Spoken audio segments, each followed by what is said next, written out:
What's up, y'all?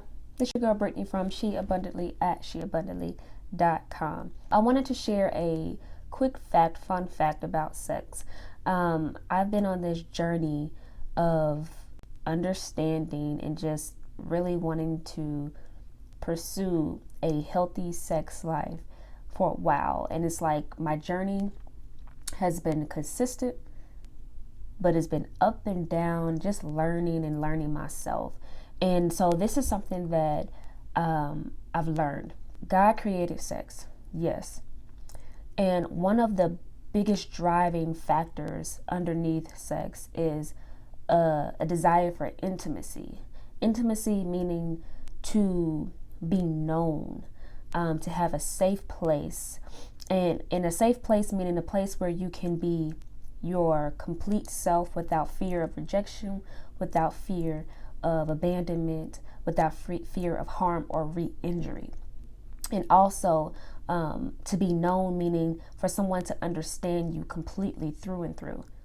You know, intimacy, to have such a close-knit relationship with someone.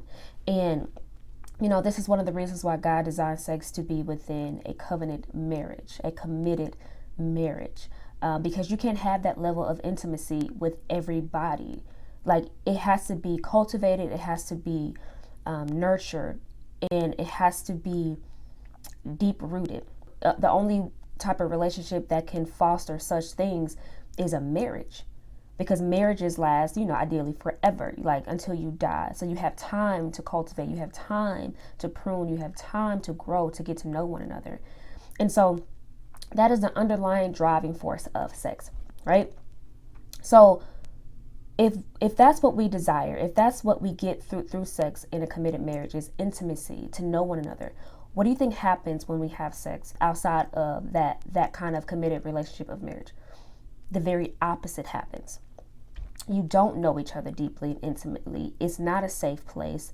There is no real intimacy. And so the rules or the boundaries around sex, like God created it, so he created the rules. We can't recreate the rules. We can have sex. Yep, we can literally exchange each other's bodies and have a physical pleasure. But to get what you are called to, created for, to have, like intimacy, out of it, using it the wrong way, you won't get it. So all the people who are having sex, and I'm including like everybody, every human being who is having sex, with their boyfriends, with their fiancés, with anybody who they're not committed to, you are not knowing each other intimately.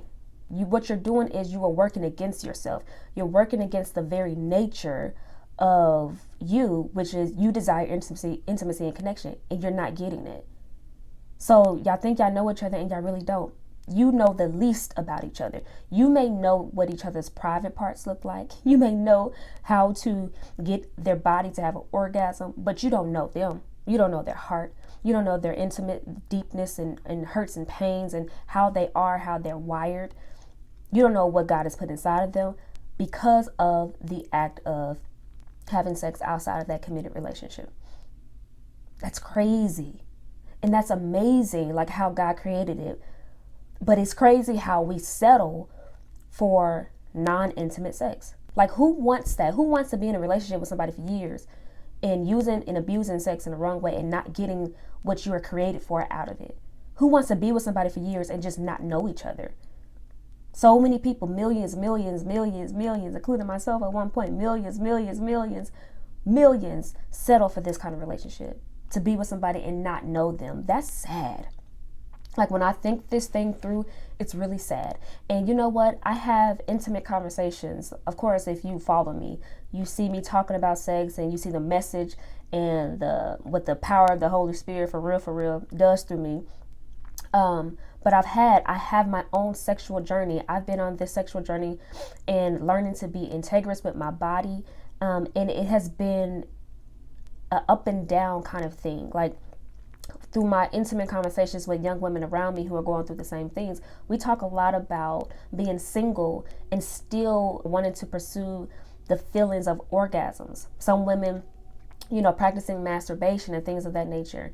And I'm not necessarily saying masturbation in the old fashioned sense of what you may be thinking right now, but just to get a feeling of orgasmic feeling. And it comes in many different ways. I've known it to come, and I've struggled with how to submit my mind to God and trusting Him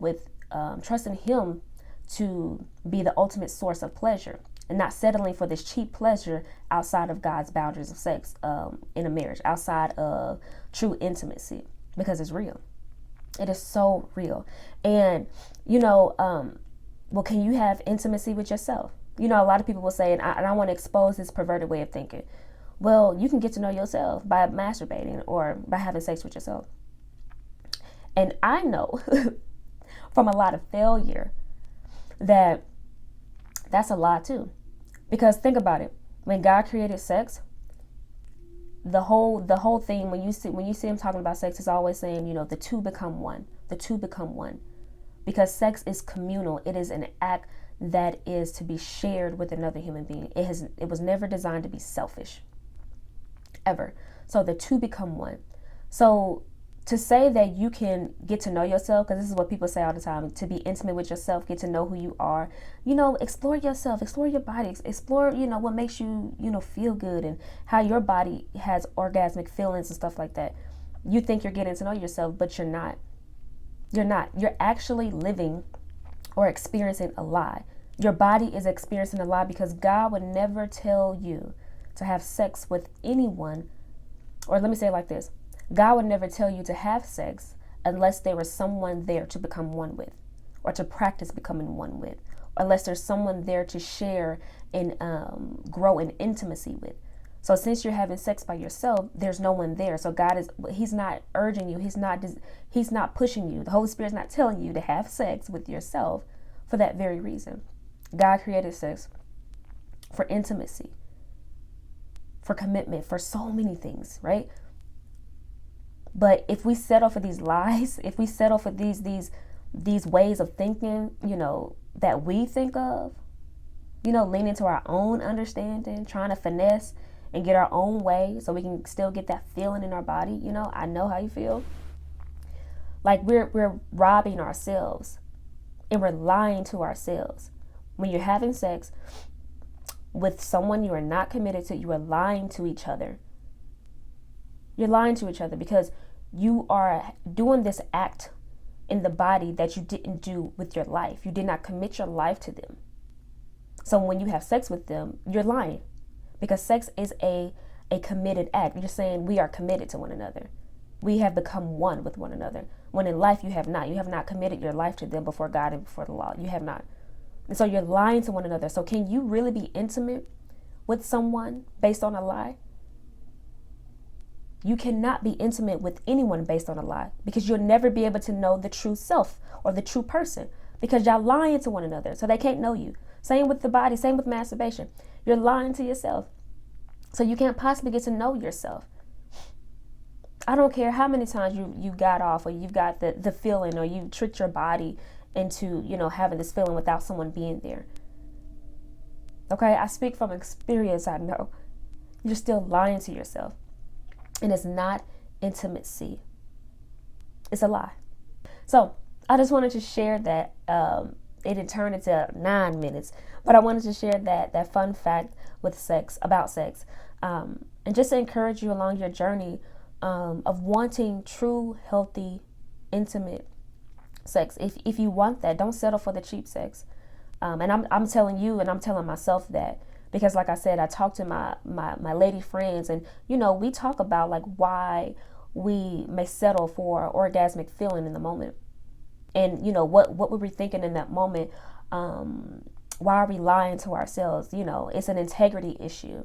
And that's something that you have to work out daily. Like submitting your sexuality to God is a daily task. A daily task that if you're not totally surrendered to Him on a daily basis, you won't surrender. Be encouraged. Be encouraged. And I really hope that this really encourages you and pushes you with my vulnerability, opening up about my sex life and my sex journey. I hope it encourages you to continue on to pursue a healthy sex before God. and before human, before man, before your husband one day, if you're a woman, and a wife one day if you're a man, if you're watching me. Stay encouraged. Peace.